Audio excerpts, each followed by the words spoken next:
Alhamdulillah, wassalatu wassalamu ala rasulillah wa ala alihi wa sahbihi wa man wala. Allahun e falenderojmë, prej tij falje dhe ndihmë kërkojmë. Salavat dhe selamet dërgojmë mbi pejgamberin sallallahu alaihi wasallam, mbi familjen e tij, shokët e tij dhe mbi të gjithë ata që pasojnë me të mirë deri në ditën e fundit. Ashtu siç e fillum pra dersin, apo siç e filloi edhe hoxha librin me edukatën, kush e meriton në renin e parë, pastaj hoxha fillon edhe na tregon forma e respektit. Pra kuptuam renditjen, kush ka e përsi, cili është rendi që ja ka dhënë profeja respektin, pastaj na tregon hoxha me kapitujt e radhës se si është respekti, në çfarë forme. Kapitullin e radhës e ka titulluar në këtë formë. Linul kelam, zbutja e fjalëve ose zgjedhja e fjalëve të urta, të buta, të mira ndaj prindërve. Komunikimi i mirë me prindit. Pra edukata padyshim fillimisht fillon në fjalë, para se me dalë në vepra. Pra e ka fillu me këtë kapitull ku edhe Allahu Azza wa Jall e ka fillu pra formën e respektit në surën e Isra, kur e përmend edhe urdhëron për respektin ndaj prindit, thot kulu qawlan layyina, që thuni fjalë të mira para se me dalte te vepra.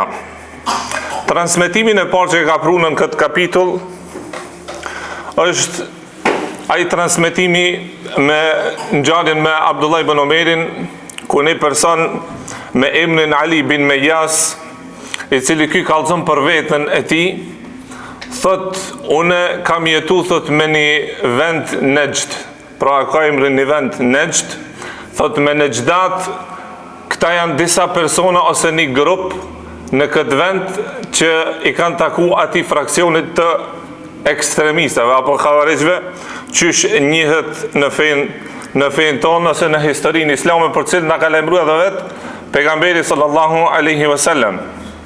E ky thot unë kam jetu thot me këta, jam shoqëru me këta, kam supit e këta, edhe arrita thot me një nivel ku edhe ato gjinohet e vogla, pra ne edhim se në fejnë Allahut gabimet apo gjinohet janë të mdoja dhe të vogla.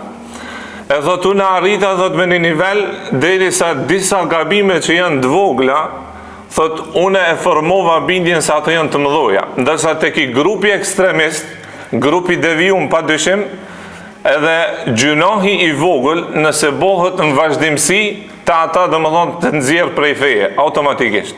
Gjinohi i madh nëse veprohet të ato, dhe më thonë pin një alkohol, besimtari, ose zot na ruaj, bën zina ose diçka prej gjinohave të mëdha, të ata del prej feje automatikisht. Ndërsa edhe gjinohi i vogël nëse bohet në vazhdimsi, të ata del prej feje, dhe më thonë të grupi ekstremist që pa dyshim është grup i devijum, dhe më thonë në historinë islame. E ky thot, unë duke nejt me ato, këtu e kuptojmë fillimisht atë rëndësinë e shoqërimit, se njeri të nejt me dikan, e thith atë karakterin e tyre, bindjet e tyre, ideologjin, moralin e kështu me radhë. Dhe më thonë, nëse rrimë këtë me shoqërohesh me ekstremin, bosh ekstrem. Po edhe në anën tjetër, që është me rëndësi, edhe nëse rri dhe shoqërohesh me ato që nuk e kanë gajle fejen, me ato që nuk e kanë gajle gjinohin, nuk e kanë gajle ibadetin, një ashtu edhe prej atyve kimu ndiku dhe keme marë prej karakterit të tyre apo ideologjive që i kanë ata. E ky thot unë të nejt me këta, e ku marrit që të bindjen teme që edhe ato gjinohet e vogla më nxjerrin prej feje.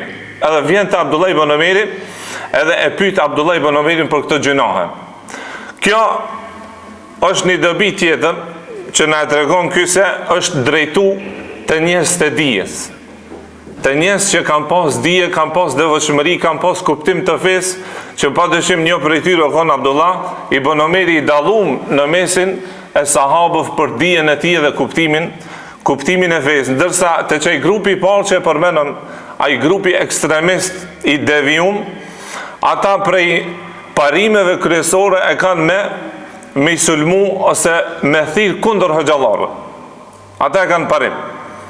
I etiketojnë, i sulmojnë çdo gabim bile që ndodh në rrethin tonë, ndoshta edhe në çështë dynjas, fajin jalon hoxhallarëve. Domethënë sulmojnë edhe thirrin kundër hoxhallarëve. Ndërsa këtë rast ky e ka bërë që duhet, domethënë është drejtu te ai që din, te hoxha ose dietari që e kupton edhe ka devotshmëri në fen e Allahut Azza wa Jall.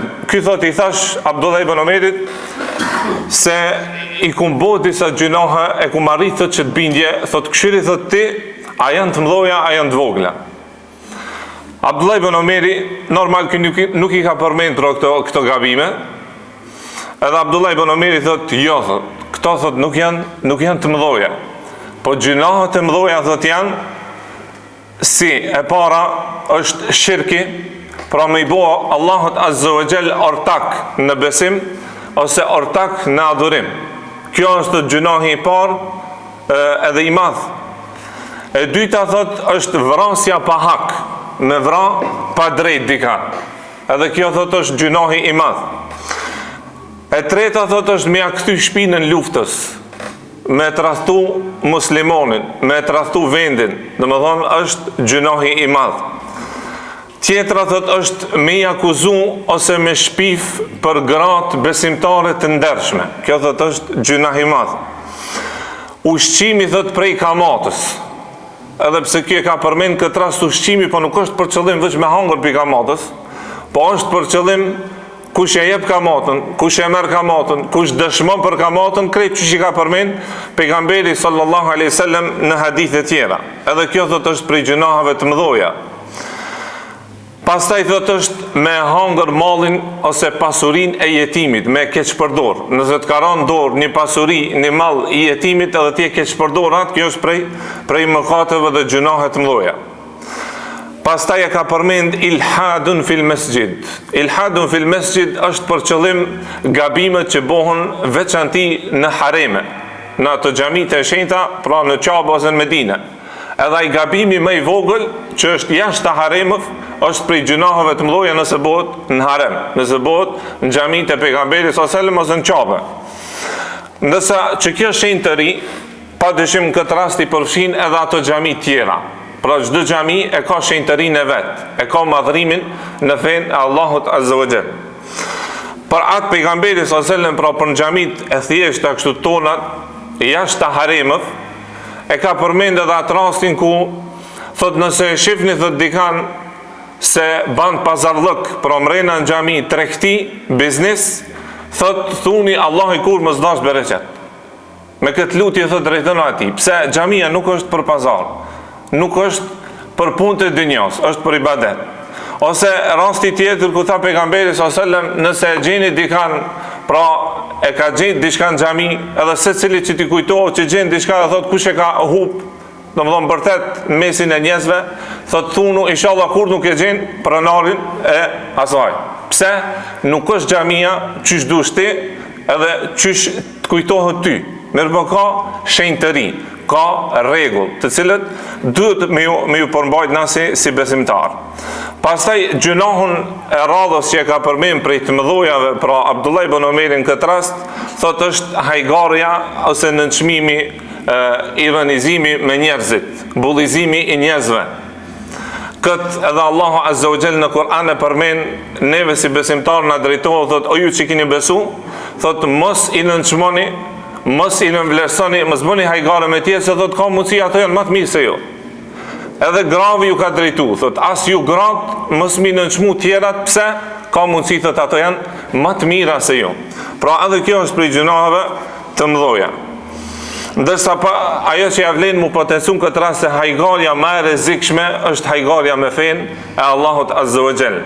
Pra para atij gjunohi të madh që me bu hajgare me njerëz, është hajgarja me fe, hajgare me Allahun Azza wa Jall ose me pejgamberin sallallahu alajhi wasallam, që në këtë rast Allahu nuk toleron. Ata që kanë bu hajgare në kohën e sahabëve pejgamberit sallallahu alajhi wasallam, Allahu ka zbrit ajet me njëherë, thot la ta'tadhiru qad kafartum, thot mos arsjetoni se ju keni dalë për fe. Nuk ka arsjetim, kjo vija e kuqe që edhe besimtari nuk gëzon me toleru që dikush para atij me bu hajgare me Zotin e tij, me fejen e tij ose me pejgamberin sallallahu alaihi wasallam. Edhe pastaj në fund e përmend që krejt që të hadithin që i ka pru që do gjunat e ka pru për që të në fund e përmend thot edhe me kajt ose me qajt prind nga mos respekti i fëmijëve të vet. Kjo është prej gjunaheve të mëdha që mu bo shkak këti prindjet me kajt për ty, për gabimin tanë, për mos respektin ose mos bindjen tane që i ki ndaj prindit. Të gjunahet e mdoja, kur folmi se dikush mundet me vetë se cilat janë ato gjunahet e mdoja, që me bona atë dalimin, dalimi bohët se të gjunahet e mdoja, zakonisht feja ka ardhë me kërcnim. Nëse filani e ban filan veprën, në zjarë. Nëse filani e ban filan veprën, ka malkim, Allahu e malkon. Pejgamberi s.a.s. e malkon. Nëse ka malkim, nëse ka kërcnim, ose nëse thot pejgamberi s.a.s. në një hadith, kush e ban filan veprën, ai s'është pineve. Këto janë gjunahe të mëdha. Ndërsa të gjunahe të mëdha e kena përmend se duhet pendim të veçantë. Mos e lejo vetën me i dalë Allahut para pa pendim, pse i në rrezik të madh. Patjetër duhet mu pendu veçanti për gjunahin e madh. Ndërsa ato të voglat, Allahu thot në Kur'an, in tajtanibu kaba'ira ma tunhauna an, nëse ju largoni prej ative të mëdhojave, të voglat thot Allah Azza wa Jall, ne i falmi. I fal namazi, i fal xumaja, apo i fal edhe bamirësia në këtë rast ndaj prindit që kena përmend, se respekti ndaj prindit është që t'i fal gabimet e vogla. Që do ta shohim edhe më vonë, transmetimi i arshëm që tregon se bamirësia dhe respekti ndaj prindit e i fal gjunahet e vogla. Ibn Omeri në këtë rast i thot këti edhe e pyet, thot, ai tutësh thot zjarrit edhe ai shpreson thot mëshirën xhenetin e Allahut Azza wa Jall. Kjo është domethënë shkolla e sahabëve. Kjo është shumë me rëndësina me kuptu këtë metodologji që e kanë pas ata, se që kjo është metodologji e Koranit. Ta përmen edhe xhenetin, ta përmen edhe xhehenemin. Pra edhe shpresën, edhe frikën. Kjo thonë të sahabët shkolla e pejgamberit sallallahu alaihi wasallam, se taj grupi i parë që e përmenëm më herët, taj grupi i devijum ekstrem, ata e kanë dozën e frikës më të madhe. I kanë dhënë shumë. Edhe kanë dalë masanen devijim. Ndërsa na që nështë sot jena sprovu shumë si musliman, e kina marrë këtë pak edhe onën tjetër. Pse? Vetëm shpresojnë. Punët nuk i kina kurkun, realiteti jonë është i zi, amo shpresat i kina të mdoja. E gjenë dika që është katastrofë realitetit i veprat e ti, amo thotë, wallah unë e shpresoj se Allah i falë. Allah i falë. Mirë pa Allah në Kur'an, kër e përmejnë falën, dhëtë edhe dënaj. Të dyjat. Kështu që me që të dyjat, dhe më thonë, dhëtë me jetu besimtari, bashkë. Edhe në këtë rast, Abdullah ibn Omeri tha, a i tutësh xhehenemit, a e shpreson falën? Tha, po valla, gjithsesi. Tha, atëherë tha,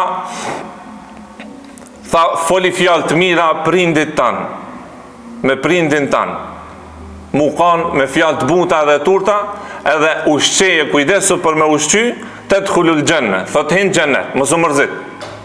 Kjo ishtë dhe me thonë fjana, Abdullah ibn Omerit. Nga dobia që ja vlen pra mu përmend të ky transmetimi Abdullah ibn Omerit, është edhe se besimtar të referenci i kanë dietarët, i kanë hoxhallarët. Për atë arsye se shpesh herë, pra ky që për transmeton këtë ngjarje, Ali bin Mejas, ky referenci ka pas njerëz jo të dijes. Njerëz jo që janë ul para dietarëve me mësu. Jo që kanë pas dije, jo që kanë pas ibadet kanë pas. Nuk është që s'kanë pas, mirë po dije kuptim të fesë nuk kanë pas. Ai që nuk ka kuptim në fe, ta ban gjunahin e vogël të madh, po ta ban gjunahin e madh të vogël. Ai që nuk di, ai që nuk ka mësu dhe se ka kuptu fejen e Allahut Azza wa Jall. Në këtë rast, gjunahin e vogël ati ja kanë bu të madh. Ndërsa na, shpesh herë gjunahin e madh e bujmë të vogël. Kini ba ka rast të për shembull, dikush ta bën të madhe mu fal me teshat e punës të na. Nuk di, pa dhe i ngon njerëzit që s'di, zban mu falë. Pse? Po thot jam me tesha pune, jam i përlim. A nuk e di se gjunohi i madh, edhe rreziki i madh është mos mu falë. Bile edhe nëse nuk ki tesha të pastërta, i ki vët qato shka i ki, qato tesha, edhe nëse janë pa pastërta, e ki obligim mu falë. Qashtu qështje? Që janë shte sakta. Ndërsa kur ti ngojsh ato që s'din, ti edhe qatë namaz, e le për një arsye që nuk është në sens arsye. Ose gjunahet e mdoja ti bojnë të vogla, nëse e marmi për shembull kamatën, e ngon se cilin që fol me ato qefët e veta, me dëshirat e veta, ta ban të vogël. Thot, mere, s'është problem. Ti ki nevoj, e ki një kërë ma luks, dush me marë ma luks. E ki një shpi ma luks, dush me marë ma luks. Aj ta ban të letë. Ta ban të letë. Mirë po kjo nuk është ajo që e thot feja Allahut Azza wa Jall, edhe nuk e thot ai një hoxh i cili e ka kuptu feja në Allahut Azza wa Jall ashtu si duhet. Pastaj kapitulli i radhës që ka pru pra hoxha në këtë rast është ajetin që e kena përmend ku Allahu Azza wa Jall thot wakhfid lahuma janaha dhulli min ar-rahma. Allahu thot shtrija pastaj pas asaj fjalës së mirë, komunikimit të mirë, edukata në fjalë, atëherë thot shtrija durt e mëshirës. Pra, me shtri edhe durt e mëshirës, për edhe vepra mu kanë, pra e respektit, jo vetëm në fjalë. Urve bin Zubair, pra një prej parëve të muslimanëve, e ka komentu këtë ajet dhe thot se çdo dëshirë që e ka prindi, edhe ti e ki mundësi mi abo, pra dush mi abo, që kjo është respekt. Çdo dëshirë që ato e kanë, edhe ti e ki mundësi mi ofru, e ki për detyr me ja plotësu. Mos mu bot ti penges, Zot na ruaj që mes dëshirës së tyre. Normal kur folmi për respektin e kena përmend se kjo është për qëllim brenda normave fetare, jo jashta normave fetare, jo jashta asaj që bie ndeshme me knatësinë apo me urdhrin e Allahut Azza wa Jall.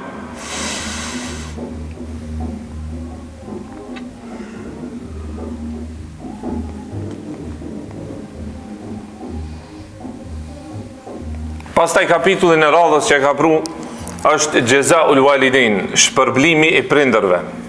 Hadithin e parë që ka pru hoxha në këtë kapitull është hadithi e Buhariut, i cili thot pejgamberi sallallahu alaihi wasallam këtë hadith, që është i sakt, thot nuk i del hakush fëmia prindit të vet veç me një rast. Pra veç me një rast mund është mi dal hakush, nëse ti pët mundësia e ban që ta di që i ki dal hakush, jashtë të kësaj, sa do që ti e munu, sa do që ki sakrifikua dhe i ki nejt hazër, thot ti nuk i del hakush. Cili është ai rast, thot pejgamberi sallallahu alaihi wasallam, thot nëse e ki gjetë babën tanë, ose nonën tonë rob, pra përpara që ka në robëria, edhe prej atyve gjendjeve më të vështira, më të këqija, është më kanë një njeri rob. Pra Asburgi nuk është i keq, çka është domethënë robëria. Pse? Ai pronari në atë kohë ty të ka posedu. Çdo sen që ti ke punu, ke fitu, domethënë janë kënd pronaris, janë kënd tujat. E jo ti janë vetëm me hangër, me pi, edhe me punu. E thot pejgamberi sallallahu alajhi wasallam, nëse ti në çet rast e gjen babën edhe nonën, edhe ti bëhesh shkak që me e liru, thot në çet rast i ki dal hakush. Jashtë kësaj, domethënë sado që ti munohesh, nuk i del hakush.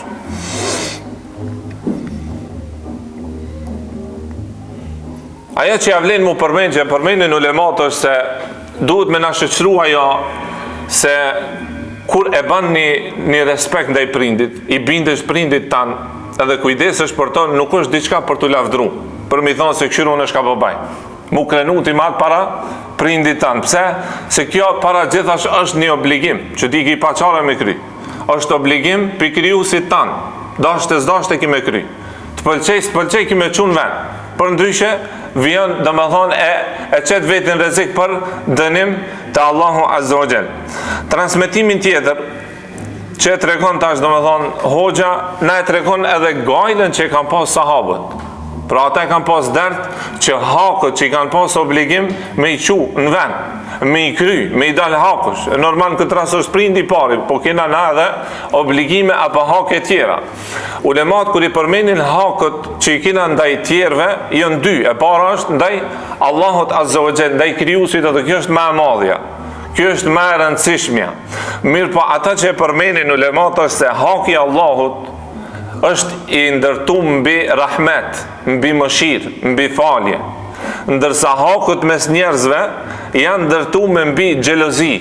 Domethënë nuk ta fal let. Për atë kanë thonë ka ndajherë me gabu, ndaj një njerit, është më e rëndë se me gabu ndaj Allahut Azza wa Jall. Pse? Për shkak se njeriu s'ta fal, e lip hakin e vet. Ndërsa Allah Azza wa Jall është që fal edhe mëshiron.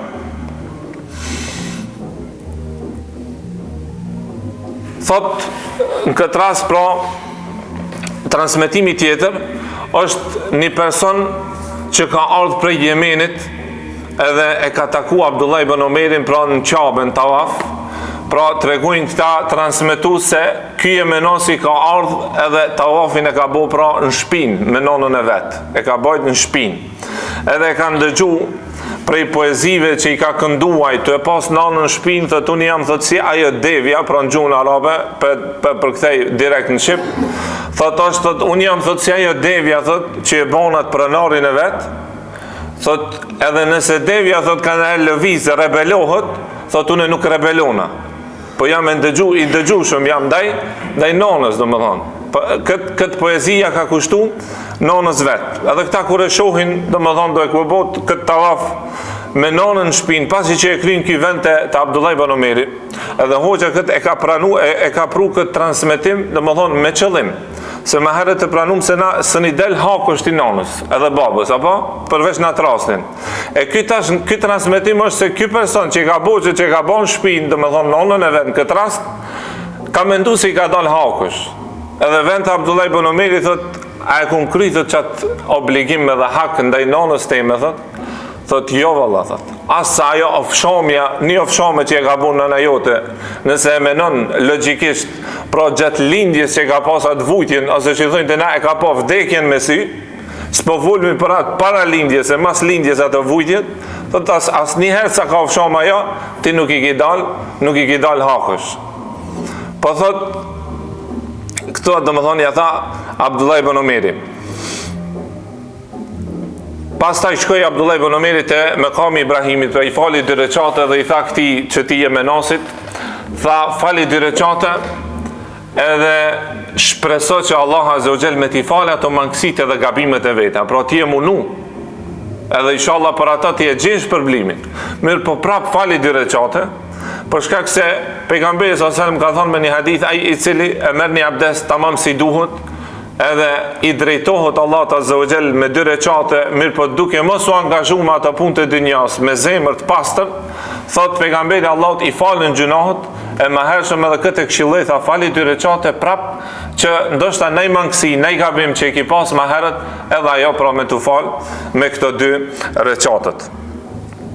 Edhe transmetimin tjetër që e bjen pra prap është me rasti është me Ebu Hurajrën, i cili tregojnë për rastin e Ebu Hurajrës edhe sjelljen e tij që e ka pas me prindin, me nonën e vet.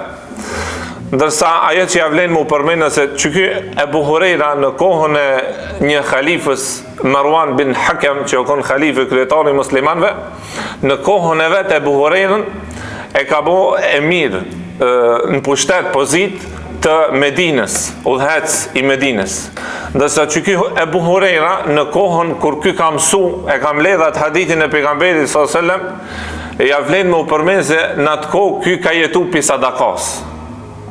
Do më thonë s'ka pas, ka jetu kush i ka dhonë diçka. Mirë po ka ndryshu dit, ka ndryshu gjendja. E thot Ebu Hurajra për vetën e ti, thot në këtë rast, do më thonë në Medine, kur u bodh hec, thot ka nëherë, thot nefsi, pak më ka fol, më ka mashtru dhe me që sa ku mri une, që kush jam une. E thot shpesh herë, thot e kujtoj vetën, se shka jam kanë ma herët, që mës me lanë nefsin, pra me të shtime e vetë pëlqy vetën, ose me e mashtru vetën, me cytjet e nefsit apo të shejtanit. Ebu Hurajra thot, pra këta sahabit tregojnë, thot Ebu Hurajra e ka pas shtëpinë e tij te Miqati Dhul Hulejfe. Ata që janë konë haxh ose numre e din se aty bëhet njeti për mikat për me shku, domethënë Qabe. Thot e ka pas shtëpinë e vet dhe e ka pas të shtëpinë e nonës vet afër, ngjit me atë. Thot çdo ditë thot Ebu Hurajra që ka dalë prej shtëpisë, thot një herë thot u ka nol thot te nona vet, edhe i thot assalamu alejke, i ka dhënë selam nonës vet. Edhe thot e kina një thët zonin e nonës të e këthy selamin wa alejke selam wa rahmetullah, thot ja ka këthy selam. Edhe gjdo herë kur ja ka dhonë selami thot ka bo doa rahemikella kema rabbejteni sagira. E ka përdor, e ka praktiku atë lutjen që e kena përmen në Kur'an ku Allah Azza wa Jall thot Rabbi rhamhuma kema rabbejani sagira, thot Allahu neve na urdhëron pra si fëmijë besimtar me u lut për prindin që Allahu me i falë dhe me mëshiru që ashtu që na kanë rrit. Edhe Buhrena gjdo dit pra e ka praktiku që të lutje. Ka thonë Allahu të mëshiroftë i nana eme që ashtu që shumë kirit. Që ashtu shumë kirit. Ndësa nana vetja këthen, thot Allahu të mëshiroftë që ashtu që shpëm respekton të kanë une e vjetër ose në mosh. Kjo do më thonë edepi, edukata që kanë pas këta sahabe nga shkolla e pejgamberit sallallahu alaihi wasallam. Pastaj edhe transmetimin tjetër që bjen prej Abdullah ibn Amrit, thot se erdhi një person të pejgamberit sallallahu alaihi wasallam me ia dhon besën, pra me besu edhe me ia dhon besatimin pejgamberit sallallahu alaihi wasallam për hijret. Mirë po hijreti në këtë kuptim, në këtë hadith është për qëllim ai hijreti për me sakrifiku, për me ndihmu pejgamberit sallallahu alaihi wasallam ose për me luftu nëse lypët. Por dhe më thonë shkurt sakrific, jo vetëm që është ai hijreti që e dim na me u shpërngull për me një vend tjetër. Mishë është për qëllim hijreti për me sakrifiku për pejgamberin sallallahu alaihi wasallam. Në këtë rast, të ky hijret, ulemati kanë përmend dy gjona. E para, nëse që ky lloj hijreti, sakrifice, është nafile, është vullnetare, nuk është obligative. Se ka rasti që është obligative, ka rasti që është nafile, është vullnetare. Në rastin që është vullnetare, është nafile, nuk lejohet ti me bo që të lloj hijreti pa lejen e prindit. Nuk guxon. Nëse prindi s'ta lejon, nuk guxon me bo. Dush me ju bindë dhe me respektu prindi. Mirë, po nëse është obligative, ka raste që është obligative për muslimant me i dalë ndihmë fejsa Allahut Azza wa Jalla apo muslimanve, atë në këtë rast normal është haki Allahut përpara, nuk është haki prindit. Mirë, po në këtë rast siç kuptohet është ai lloj hijreti që është nafile. Edhe ky person i erdhi te pejgamberi sallallahu alaihi wasallam, tha unë po ta jap besën, tha për marrë me ty. Tha çush i kilon prind? Tha prind ta i kumlon tukaj. Tha ktheu bani me kesh që ki bo me kaj. Domethënë që kjo është detyra jote. Duke e ditë pejgamberi sallallahu alaihi wasallam se kjo kon edhe vetëm në ideal, domethënë ata s'kan pas tjetër. Në këtë rast pejgamberi Allahut nuk ja pranoi që ai më ardh me atë, me bëhat hijret atë sakrificë, mirë po rreç aty te prindet tu. Deri këtu, pra hoxha përmend për respektin, format e respektit, çish duhet me kanë si besimtar ndaj prindërve tonë, ndërsa kapitujt e ardhshëm kanë të bëjnë me mos respektin, mos bindjen, gjunahët edhe gabimet që bëhen ndaj prindërve, po edhe dënimet që janë për këtë gjuna. Inshallah deri në javën e ardhshme, Allah e shpërblet për sabrin, wa akhiru da'wana anil hamdulillahi rabbil alamin.